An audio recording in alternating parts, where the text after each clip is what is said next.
On this video, I'd like to remind you that on my videos you can also pick up my message from the J. Frank Norris Historical Society. At this time, I want to state my opposition of the recent, or some portions of the recent publication by Reverend David Stokes in his book entitled The Shooting Salvationist. While I respect Mr. Stokes for his right to express his opinions, I have to say that in all fairness, I have to disagree wholeheartedly with a lot of what he has to say. So I have entitled this video as a slanting synopsis of J. Frank Norris. The jury has spoken. Friends, I want you to go back with me to January of 1927 in Austin, Texas. The setting takes place in the courtroom at the infamous trial of J. Frank Norris versus the state of Texas. Imagine for a moment that the author of the latest account on the life of J. Frank Norris were present among the venire awaiting questioning by the defense attorneys. The author of the latest book, The Shooting Salvationist, has stated publicly he was brought up in the Temple Baptist Church of Detroit, Michigan. For the record, J. Frank Norris was pastor of this church from 1935 to June of 1950. Mr. Stokes has also affirmed that during his upbringing years in this church, he heard endless tales about this wild preacher from Texas. His, Stokes, that is, curiosity for further inquiry has led to the publication of his latest book. Now, Mr. Stokes come forward in 2011 trying to convince the gullible public that he has discovered inside information which up to this point has not become common knowledge.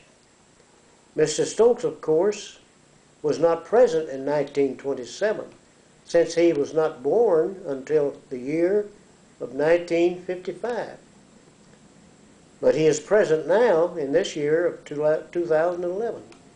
Attempting to act as an all-knowing 13th juror, as it were. So any attempt to render some kind of guilty verdict does not coincide with the real case in which Norris was fully exonerated. Now, back to the imaginary venire interrogation. Question number 1 to Mr. Stokes. Mr. Stokes, you have stated that you heard all these weird stories while growing up in Detroit, Michigan.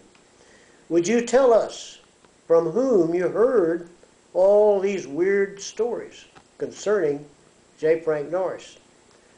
Now, the person from whom you heard all these weird stories had to have some connection with J. Frank Norris during the time of those events in the mid-1920s. Is it not strange, Mr. Stokes, that information which you have gleaned was not forthcoming until after 1950? After you had reached an age of awareness, you then began your quest.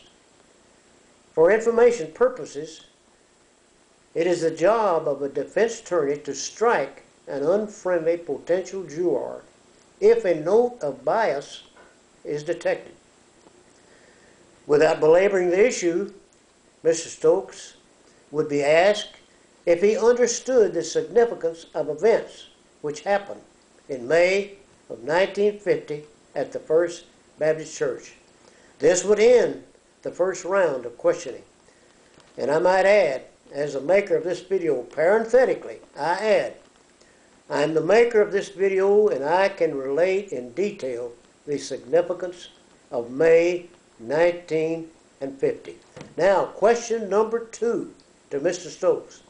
Is it true, Mr. Stokes, that in this same Temple Baptist Church, where you attended as a youth, that no blacks were permitted to even enter the church, and certainly not invited to become members, according to the Baptist Top 1000 website? Therefore, in view of your flawed attempt to associate J. Frank Norris with the KKK, the segregation record of your church policy becomes a crucial factor in determining your qualification as a potential juror. For these reasons, if answered truthfully, Mr. Stokes would be disqualified from serving on my imaginary jury.